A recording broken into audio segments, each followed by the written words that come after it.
it is a rise of domestic violence, sir. The cases of domestic violence has increased so much. हमारा nation है वो सब क्या है कि वो मेनली मेल डोमिनेटेड वर्ल्ड है, मेल डोमिनेटेड कंट्री है।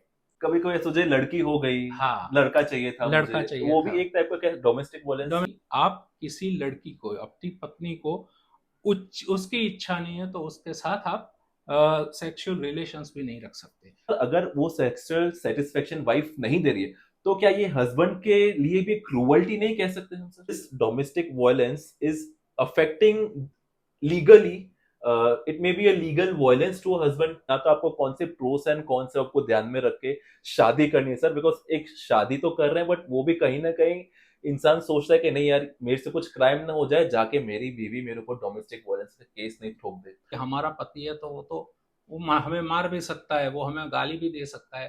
कोई नहीं, वो पति परमेश्वर है। माँ बाप में भी जनरेशन गैप है, दादा दादी में भी जनरेशन गैप है, तो उनके साथ ये इश्यूज क्यों नहीं होते? तो वाइफ के साथ तो इतना जनरेशन गैप है नहीं, तो इस हमारी जो फील्ड है एडवोकेट, उसको लेके काफी मिथ्स है। काफी लोग फॉरन मतलब नॉर्मल सिटीजन है या नॉर्मल पर्सन है, वो एक एडवोकेट से आर्ग्यू करने में डरता है। यहाँ एक कुछ ऐसी मिथ्स है कि भाई हमारे साथ कोई आर्ग्यूमेंट करने आएगा, कोई ऐसा बोल देता है कि यार चलना जाके वकालत दूसरी जगह जाके कर, हमारे सामने आके वकालत मत दिखा। ગભરાઈ જવાય છે। પણ જો તમે કાઢી નાખો ને તો વકીલો એટલા હોશિયાર હોય છે કે એમની સાથે વાત કરવામાં ભરાઈ જવાય છે ને। अगर आपका केस खत्म हो जाए तो then you have to put certain money in that back pocket. जो एडवोकेट को पता भी नहीं चलता कि कितने पैसे आप उसके बैक पॉकेट में रख रहे हो। ये जो भी अभी एज ऑफ नाउ जो परसुइंग कर रहे हैं एज एन एडवोकेट, तो उन लोगों के लिए आप ऐसा क्या रामबाण बताना चाहते हैं कि उनका जो करियर है वो कुछ सक्सेस लेवल पे? जैसा तेरा भाव होगा उतना तेरा भाव होगा।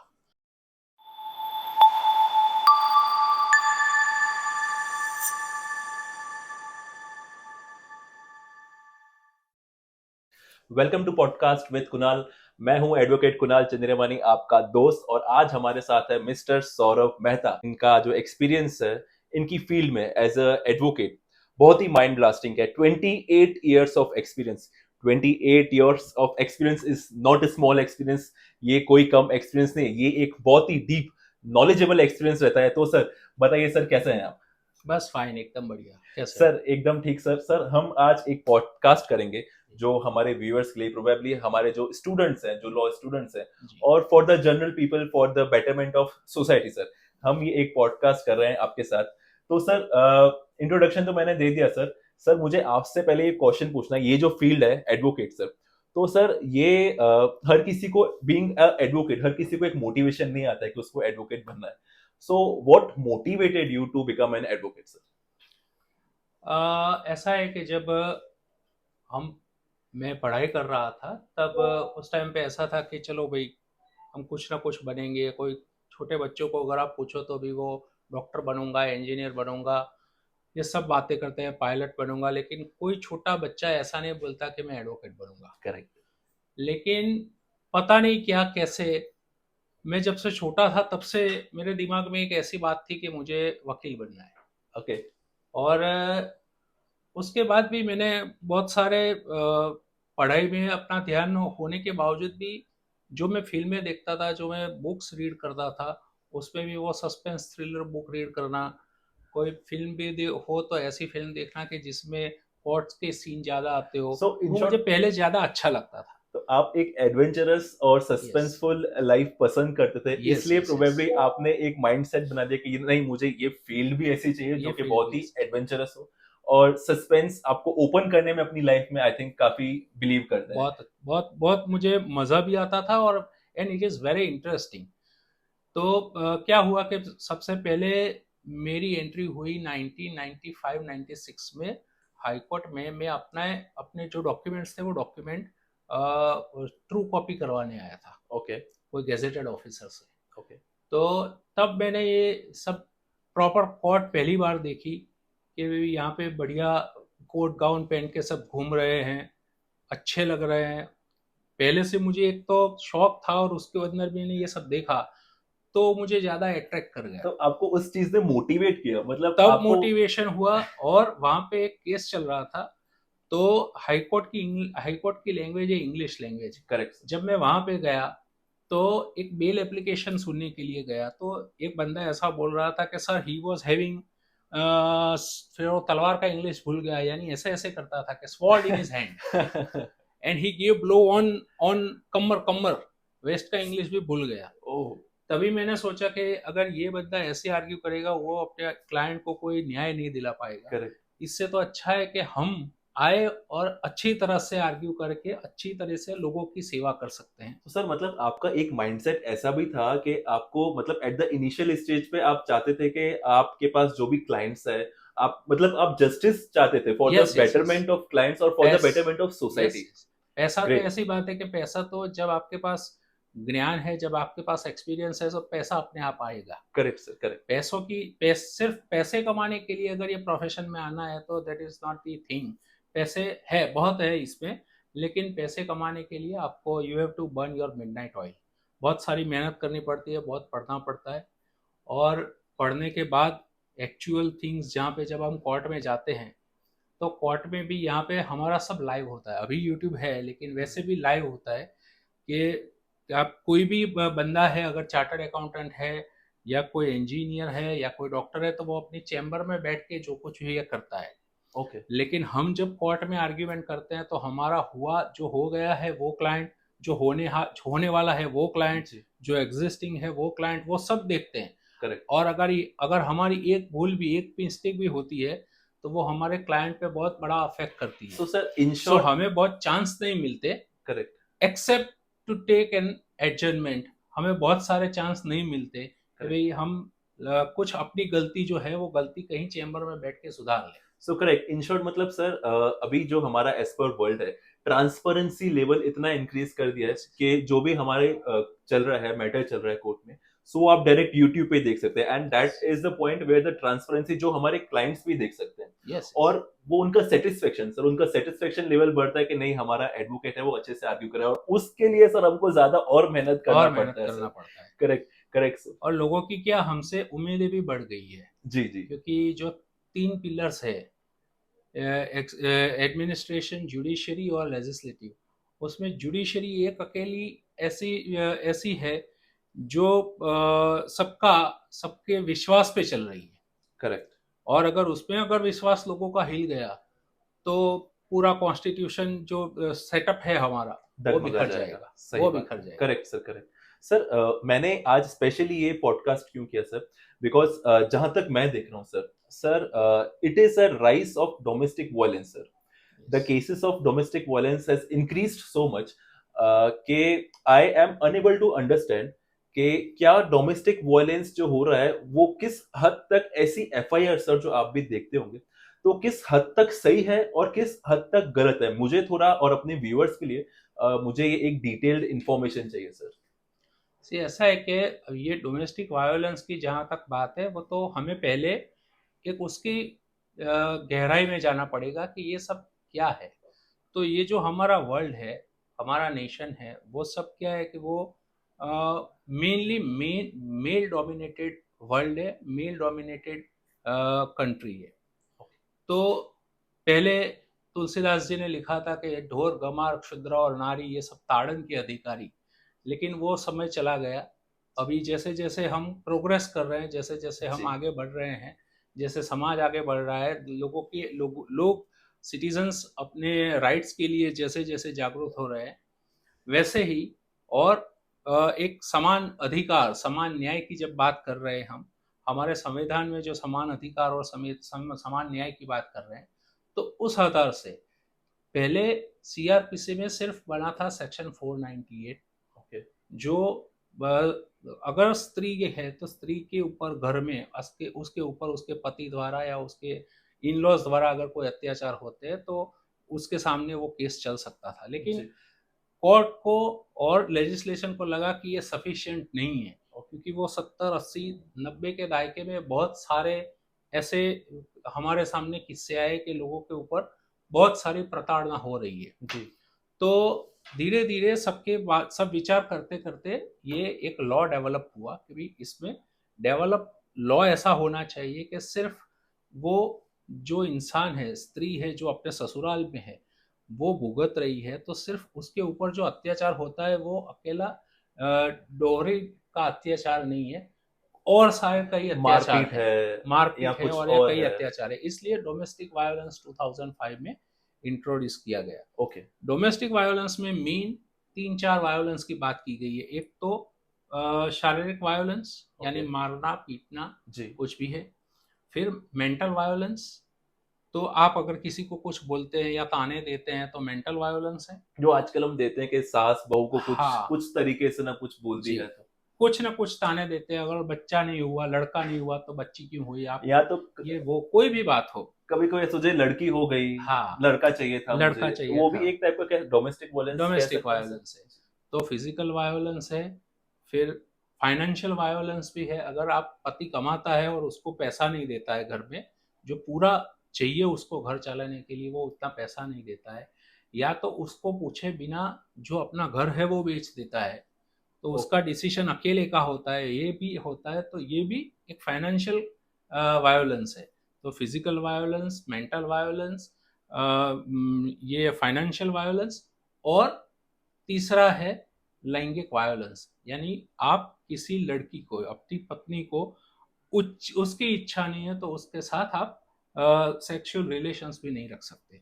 अगर आप जोर जबरदस्ती से अगर पति उसके साथ सेक्सुअल रिलेशंस करता है, बनाता है, तो भी वो एक डोमेस्टिक वायोलेंस की कैटेगरी में आ जाता है, और उसके ऊपर भी कार्यवाही हो सकती है। तो ये बहुत बड़ा स्कोप कर दिया इनका वायोलेंस का, डोमेस्टिक वायोलेंस का, ताकि ये जो लेडीज है, लेडीज को किसी भी वायोलेंस के सामने उन लोगों को बचाया सके, उनका रक्षण हो सके। सर इससे एक कनेक्टिंग क्वेश्चन मुझे राइज हुआ कि जैसे आपने सर कहा कि अगर हस्बैंड वाइफ पे दबाव डाल के कुछ गलत कृत्य करता है, तो सर क्या हस्बैंड का ये राइट नहीं है कि उसको for sir as a open कहा मैं कह सकूं तो हमको फॉर एन हस्बैंड हस्बैंड को भी सेक्सुअल सेटिस्फेक्शन चाहिए। तो सर अगर वो सेक्सुअल सेटिस्फेक्शन वाइफ नहीं दे रही है, तो क्या ये हस्बैंड के लिए भी क्रूअल्टी नहीं कह सकते हम सर? वो क्रूअल्टी है, क्रूअल्टी के लिए you can file application under 13 section 13 of the families court act. आप उसमें डिवोर्स फाइल कर सकते हो। ओके। लेकिन जहां तक डोमेस्टिक वायलेंस एक्ट का सवाल है, उसमें सिर्फ लेडीज के सामने की गए वायलेंस जो है वही कवर होते हैं, जेंट्स के वायलेंस कवर नहीं होते, और ओ, उसका कोई आज तक वो कोई भी ऐसा एक्ट जेंट्स के लिए नहीं बना। तो sir again one connecting question yes, raises, sir this domestic violence is affecting legally, it may be a legal violence to husband, क्या ये कुछ बात तक ये हद कुछ हद तक ये सच है मतलब? ऐसा है कि लीगल वायोलेंस कहते हैं, कई लोग इसको लीगल टेररिज्म भी कहते हैं, क्योंकि इसका गलत इस्तेमाल भी बहुत होता है। जी। तो लीगल टेररिज्म एक टर्मिनोलॉजी थी, वो कहीं पे एक बार उपयोग की गई थी, लेकिन उसके बाद कोर्टों ने वो भी बताया कि भाई ऐसी टर्मिनोलॉजी यूज नहीं करनी चाहिए, क्योंकि ये भी गलत बात है। लेकिन इसका जो इस्तेमाल गलत तरीके से भी जो लोग कर रहे हैं, जी। वो भी है कि भाई ये समाज में हम देखते हैं, रोज भी हम कोर्ट केसेस में भी देखते हैं कि भाई कोई भी हो प्रॉब्लम हो छोटा मोटा, तो उसके अंदर सारे घर वालों को इन्वॉल्व किया जाता है। जी। जो लोग घर में उनके साथ रहते हैं उनको भी किया जाता है, जो शेयर हाउस होल्ड में नहीं रहते उनको भी इन्वॉल्व किया जी। जाता है। तो इसका जो भी जितना रक्षण मिलना चाहिए लेडी को, वो तो ठीक है, लेकिन उसका मिसयूज भी कई बार होता है, वो भी हमें देखते हैं। लेकिन कोर्ट हर एक केसेस पे अपने मेरिट्स को तब वो कंसीडर करके नक्की करती है कि भाई किसके सामने कितनी हिंसा हुई है, और कौन निर्दोष है कौन दोषी है। तो सर यहाँ पे बात करें तो जो डोमेस्टिक वायलेंस होता है वो हस्बैंड की तरफ होता है, मतलब हस्बैंड के ऊपर केस फाइल करते हैं, बट जैसे आपने कहा कि सर उसके फैमिली मेंबर्स को भी इन्वॉल्वमेंट कर दिया जाता है। जहां तक हस्बैंड की बात है तो ओके, आपने उससे शादी की है, आप उस पर केस कर रहे हो, बट फैमिलीज को कैसे बचाया जाए सर? नहीं, फैमिलीज में भी ऐसा है कि यहाँ पे सिर्फ हस्बैंड, ऐसी जो उनकी सेक्शन है डोमेस्टिक वायलेंस में, वो सिर्फ हस्बैंड नहीं किया गया। एग्रीव्ड पर्सन, यानी एग्रीव्ड पर्सन कोई भी लेडी है जिसको प्रताड़ित किया जाता है, वो जी। लेडी है, वो एग्रीव्ड पर्सन होता है। ओके। और सामने रिस्पोंडेंट या डिफेंडेंट होता है। ओके। ये जो करेक्ट। एक बड़ी सी व्याख्या कर दी है ये हमारे लॉ में, ये रिस्पोंडेंट यानी कोई भी हो सकता है, उसका हस्बैंड हो सकता है, इन लॉज हो सकते हैं, उसकी सास हो सकती उसकी है, उसका सास हो ससुर हो सकती है, सकता है। अगर घर में रहते हैं, अगर बच्ची जी। है, वो अभी शादी नहीं हुई, उसकी शादी नहीं हुई है, जी। लेकिन अगर उसकी भाभी है ओके। और उनके साथ रह रही है और भाभी अगर उसको प्रताड़ित कर रही है, तो भी it's a domestic violence to that woman, ओ। ऐसा भी है। तो मतलब तो उसकी। ये ओके। उसकी जो डेफिनेशन है वो जी। बहुत वाइड डेफिनेशन की गई ओके। है ओके। लॉ में। जी। यानी हर एक लेडी को, जी। भारत में जो रहती है वो हर एक लेडी को उसके उसके तहत ये रक्षण दिया जाए। अच्छा। सर कई कई हद तक ये चीज सही भी लगती है, और सर आप कुछ इसका लाइक हमारे व्यूअर्स के लिए एक छोटा सा उदाहरण एग्जांपल देके कुछ ऐसे एक्सप्लेन कर सकते हैं कि हम इससे कैसे बचा जाए, या अगर कुछ आपके साथ ऐसा होता है तो आपको किस तरीके से सेफ रखने का है खुद को, या तो आपको कौन से प्रोस एंड कौन से आपको ध्यान में रख के शादी करनी है सर, बिकॉज एक शादी तो कर रहे हैं बट वो भी कहीं ना कहीं इंसान सोचता है कि नहीं यार मेरे से कुछ क्राइम ना हो जाए, जाके मेरी बीवी मेरे ऊपर डोमेस्टिक वायलेंस का केस नहीं ठोक दे। तो सर कुछ ना कुछ सेफ्टी मेजर्स अब हमको मतलब हस्बैंड्स को बताइए सर, वो कैसे सेफ रहे आज के टाइम पे। से सेफ्टी मेजर्स में सबसे पहले तो हमें सबसे पहले बच्चों को सिखाना चाहिए अपने कि जो भी लड़की है, तो लड़की भी एक व्यक्ति है। करेक्ट। वो कोई ऐसी चीज नहीं है कि जिसके साथ साथ आप खेल सको, वो कोई जी। खिलौना नहीं है। जी। तो अगर वो भी एक व्यक्ति है ऐसा सोच के चलेंगे, वो भी आपके साथ आपके जैसे ही एक लाइव व्यक्ति है, उसके भी कई कई बातें होती है जो उसके भी दिलो दिमाग को ठेस लग सकती है, जी। वो भी आप सोच के चले, दोनों जी। की एक लिमिट बांध के आमान्य निकाल के चले, एक दोनों का एक दूसरे का अगर रिस्पेक्ट रख के चले, जी। तो ये सारी बातें जो है वो थोड़ी सी सॉर्ट हो जाएगी। सबसाइड हो जाएगी। दूसरी बात है कि अभी अभी के ज़माने में टॉलरेंस पॉइंट बहुत नहीं रहा है, करेक्ट सर। ना तो लेडीज़ का है, ना तो जेंट्स का है। जी। तो वो थोड़ा-सा टॉलरेंस पॉइंट जो है, वो थोड़ा बढ़ाना चाहिए। ऐसा नहीं है कि पुराने ज़माने में ऐसा था कि भई लड़कियाँ या स्त्रियाँ मानती थी कि हमारा पति है, तो वो हमें मार भी सकता है, वो हमें गाली भी दे सकता है। कोई नहीं, वो पति परमेश्वर है, पति परमेश्वर तो कुछ भी कर सकता है। ऐसा ऐसे भी ये लीनियंसी नहीं होनी चाहिए। लेकिन थोड़ा-सा टॉलरेंस पॉइंट दोनों साइड पे होना चाहिए, ताकि ये डोमेस्टिक वायलेंस जैसी कोई बात हो नहीं। ओके। और जहाँ तक इसके मिसयूज़ का सवाल है, तो आप अगर कितने भी अच्छे हो, आप कितने भी शांति से चला रहे हो आपका व्हीकल, लेकिन कोई आके जल्दी से आपसे ही टकरा जाए, तो आप कुछ नहीं कर सकते। करेक्ट। तो अगर किसी ने सोच लिया है कि इसका मिसयूज़ ही करना है, तो वो तो बात की बात है कि हम उसमें से कैसे बचें। लेकिन जब तक हम अच्छे रहेंगे, जी। तब तक सामने वाला भी अच्छा रहेगा। जी। तो उस तरीके से अगर ये चले, हम्म। तो शादीशुदा ज़िंदगी में भी दोनों को प्रॉब्लम नहीं होगा, और जो लोग भी अपनाते हैं, तो दोनों की एक जी। दो दो जो रिश्तेदार में होते हैं, जी। वो रिश्तों की अमान्य रख के, रिश्तों की अहमियत समझ के अगर रिश्ता रखे, तो मैं सोचता हूँ कि ये बहुत कम हो जाएगा डोमेस्टिक वायलेंस। ओके। सर ये एक्चुअली आपने जो कहा tolerance level, sir tolerance level बहुत ही सही चीज कही सर आपने, और आजकल के जनरेशन में मैं भी ऐसा ही समझता हूँ कि हम लोगों में इवन अपने मदर और फादर को लेके कुछ हमको बोल देते हैं तो टॉलरेंस लेवल इतना नहीं रहता है सर। हम्म। सो सर आई बिलीव कि यस टॉलरेंस लेवल होना चाहिए, अगर वो ही चीज से हमको टॉलरेंस लेवल अगर मदर फादर की तरफ ही हमको आ जाएगा, तो no doubt in the future जब हमारी शादी हो रही है हम्म। तो हमारे वाइफ के सामने भी हमारा टॉलरेंस लेवल बढ़ जाएगा, और सेम वाइज वाइफ का भी टॉलरेंस लेवल कंपैरेटिवली थोड़ा कंट्रोल में रहेगा। और इस प्रॉब्लम से जो डोमेस्टिक वायलेंस का प्रॉब्लम हमारे समाज में आया है, तो वो कंपैरेटिवली आई बिलीव कम हो सकता है सर। हाँ, जहाँ तक ये आपने बात की, टॉलरेंस पॉइंट में एक और भी बात है जो ऐड करना चाहता हूँ मैं, कि कई बार ऐसा होता है कि भाई हमारे ख़यालात नहीं मिलते हैं। करेक्ट। कई बार ऐसा होता है कि भाई जनरेशन गैप बहुत हो गया है हम में, 3 साल, 5 साल, 6 साल तक का अगर गैप है किसी के मैरिज जीवन में, तो माँ-बाप में भी जनरेशन गैप है, दादा-दादी में भी जनरेशन गैप है, तो उनके साथ ये इश्यूज़ क्यों नहीं होते? तो वाइफ के साथ तो इतना जनरेशन गैप है नहीं, तो इसके साथ क्यों इतने इश्यू होते हैं? लेकिन वो जो इश्यू है वो ईगो इश्यू है। ओ। वो ईगो इश्यू अगर बात आप हटा के रख दें, जी। तो वो सारे इश्यूज़ खत्म हो जाएँगे। That is very deep point sir. Yes. मतलब एक व्यक्ति के दूसरे व्यक्ति के प्रति जब एक ईगो इशू क्रिएट हो जाता है तो वायलेंस क्रिएट होना ही है, होना ही है, चाहे वो फिर डोमेस्टिक वायलेंस हो या कोई और दूसरा क्राइम हो। कुछ भी। Ego is the like ego is the वो एक बून है कि मतलब सॉरी बून नहीं कह सकते, वो एक ऐसी चीज है जो चीजें डिस्ट्रॉय कर डिस्ट्रॉय करता है। Okay sir. चलिए सर, ये चीज तो हमने काफी हद तक क्लियर कर ली।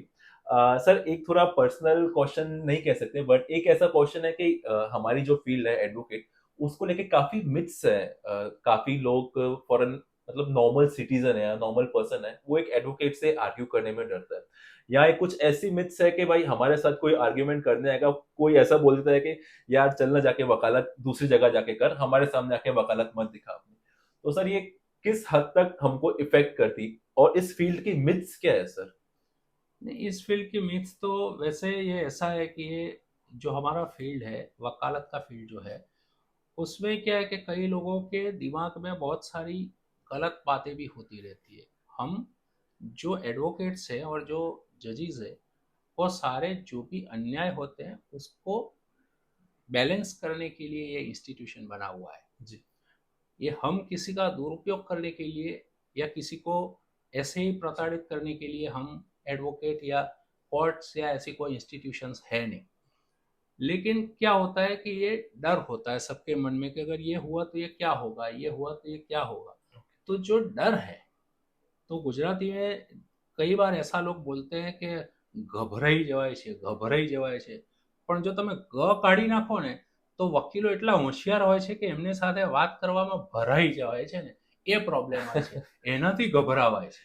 એટલે ગભરાઈ જવું અને ગ કાઢી નાખો તો ભરાઈ જવું, એની બીક લોકોને વધારે લાગતી હોય છે। એના માટે આ બધી મિથ્સ હોય છે। બાકી વકીલાતનો પ્રોફેશન અને ડૉક્ટરનો પ્રોફેશન એ બે એવા નોબલ પ્રોફેશન છે જે કહેવાય છે નોબલ પ્રોફેશન। આને પ્રોફેશન જ કહેવાય છે, આને વ્યવસાય કહેવાય છે, આને ધંધો નથી કહેવાતો। जी इसको करेक्ट। हम व्यवसाय बोलते हैं, इसको जी हम सर। बिजनेस नहीं बिजनेस बोलते। नहीं कहता। और व्यवसाय भी के साथ प्रोफेशन भी कैसा नोबल प्रोफेशन है। तो ये नोबिलिटी है। पहले के आप जब हाई कोर्ट में आते हैं तो सबका गाउन देखते हैं, तो गाउन जी के पीछे एक छोटा सा पॉकेट होता है। जी तो पहले ऐसी बातें होती थी कि पहले के ज़माने में अगर आप किसी एडवोकेट को पैसे देते हो, तो कोई पैसा ऐसे ही नहीं लेता था। अगर आपका केस खत्म हो जाए तो then you have to put certain money in that back pocket. जो ओह एडवोकेट को पता भी नहीं चलता कि कितने पैसे आप उसके बैक पॉकेट में रख रहे हो। तो वो पॉकेट में रख के क्लाइंट चला जाएगा, और घर या ऑफिस जाके जब एडवोकेट अपना गाउन उतारेगा तो बैक पॉकेट में देखेगा जितना पैसा उसके क्लाइंट ने दिया है वो पैसा लेके वो अपनी उसको फीस समझ लेता था। लेकिन फिर भी जैसे जैसे समाज बढ़ता जाता है, जैसे जैसे खर्चे बढ़ते जाते हैं, वैसे वो भी एक इंसान है, उसके भी खर्चे होते हैं, तो वो भी ऐसे ही फीस बढ़ती रहती है। लेकिन ओके मिथ्स जो है वो हमारे एडवोकेसी के फील्ड में मिथ्स बहुत ज़्यादा है कि कैसे एडवोकेट को कोई ऐसा भी है कि भाई अगर आप बैंक में लोन लेने भी जाए हम्म तो बैंक वाले भी बोलते हैं कि 3 P, पुलिस, पॉलिटिशियन और प्लीडर, वो 3 P हमारे नेगेटिव जोन में आते हैं। ना तो उसको क्रेडिट कार्ड देते हैं, ना तो उसको लोन देते हैं। ओ बहुत कम ऐसी लोन होती है जो है प्रोफेशनल को मिलती है, एडवोकेट को। क्योंकि मिथ एक ऐसा है कि एडवोकेट तो रोज कोर्ट में जाता है, अगर वो हमें कहीं घसीट के ले गया तो करेंगे क्या। करेक्ट। तो हमें भी उसके पीछे पीछे जाना पड़ेगा। लेकिन ऐसी जो बातें हैं, होते हैं कई लोग ऐसे भी होते हैं, लेकिन सारे प्रोफेशनल लोग ऐसे नहीं होते। ओके और एडवोकेट्स जो है वो बाय हार्ट बहुत अच्छे होते हैं, सिर्फ वो शब्दों के साथ खेलते हैं और कुछ नहीं करते। Correct sir. एडवोकेट जो होता है वो एक शब्दों के साथ खेलता है और शब्दों के साथ खेल के अपने क्लाइंट को बचाता है। जी करेक्ट सर। बराबर। Correct sir, got your point. मतलब बहुत डीप चीज है, और मे बी शायद व्यूअर्स को ये कई हद तक समझ में आ गई हो कि ये प्रोफेशन में मिथ नहीं है, बट हम सिर्फ अपने शब्दों के साथ चीजें खेलते हैं। और क्यों खेलते हैं? क्योंकि हम अपने क्लाइंट्स को बचाना क्लाइंट्स चाहते को हैं, बचाना। और इस वजह से हमारा नेचर ही ऐसा हो जाता है कि हम इस चीज में ढल गए हैं sir. So that is the point I wanted to say. Yes. Sir last question sir. ये जो भी अभी एज ऑफ नाउ जो परसुइंग कर रहे हैं एज एन एडवोकेट, तो उन लोगों के लिए आप ऐसा क्या रामबाण बताना चाहते हैं कि उनका जो करियर है वो कुछ सक्सेस लेवल पे आके जाए? जो भी एडवोकेट बनना चाहते हैं, अच्छे एडवोकेट बनना चाहते हैं, उनके लिए एक ही बात है कि सिर्फ काम, काम, काम, मेहनत, मेहनत और मेहनत। There is no substitute of hard labour. ओ अगर आप हार्ड वर्क जितना भी करते हो, जितना भी पढ़ते हो, तो वो कहीं ना कहीं आपको काम में आएगा। कोई भी शॉर्टकट अपनाने अगर आप जाएंगे तो वो लीगल फील्ड में शॉर्टकट नहीं चलते। अच्छा। लीगल फील्ड में जैसे जैसे आपकी उम्र बढ़ जाती है, जैसे जैसे आपका एक्सपीरियंस बढ़ता है, जी। तभी आपकी वैल्यू बढ़ती है। करेक्ट। और इसीलिए हमारे कई सीनियर्स, एक हाई कोर्ट में एक सीनियर थे, उन्होंने हमें बताया था कि जैसा तेरा भाव होगा उतना तेरा भाव होगा।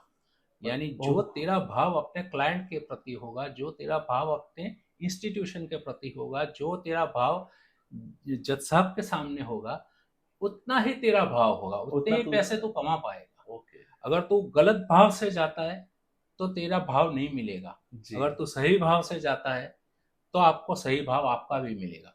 तो जैसा तेरा भाव होगा उतना तेरा भाव होगा। तो जितनी भी मेहनत करो आप, जितना भी आप उसके अंदर अपना फुल दिल दिमाग लगा के अगर मेहनत करते हो, जी। तो उसका रिवॉर्ड आपको मिलने वाला ही है। उसके लिए कहीं आपको किसी के पास जाने की जरूरत नहीं है, वो अपने आप हो जाएगा। Okay. That is a consequential thing. लेकिन first and foremost and fundamental thing is there is no substitute of hard work. आपको हार्ड वर्क ही करना पड़ेगा, पढ़ाई करनी पड़ेगी, पढ़ना पड़ेगा, और you have to burn your midnight oil. रातों की रातों आप जागना पड़ेगा और कंटिन्यूअस आपको सोचना पड़ेगा। आपका दिमाग कंटिन्यूअस चलना चाहिए। एडवोकेट का दिमाग कंटिन्यूअस अगर चलता है तो ही वो काम अच्छी तरह से कर पाएगा। So that is the reason it is like it is a proverb, an advocate is always a student. Yes. मतलब उसको सारा टाइम पढ़ना ही रहता है, चाहे वो एडवोकेट बन जाए, चाहे वो एडवोकेट बन रहा हो, या शायद कोई प्लानिंग कर रहा हो कि उसे इस करियर में आगे बढ़ना है. बढ़ना है। I think, sir, we are done with the questions here, and thank you so much for giving your precious time to our podcast, sir. Thank you so much. I think thank you. हमारे viewers को काफी चीज help किया होगा, अगर जो new generation lawyers हैं या इंडिपेंडेंट लॉयर प्रैक्टिसिंग कर रहे हैं, तो उनको आई थिंक ये चीज बहुत हेल्प किया होगा. And thank you so much for giving your precious time. आपने अपना इतना मूल्यवान टाइम दिया, उसके लिए thank you so much, sir. Thank you. Thank you, sir. Thank you.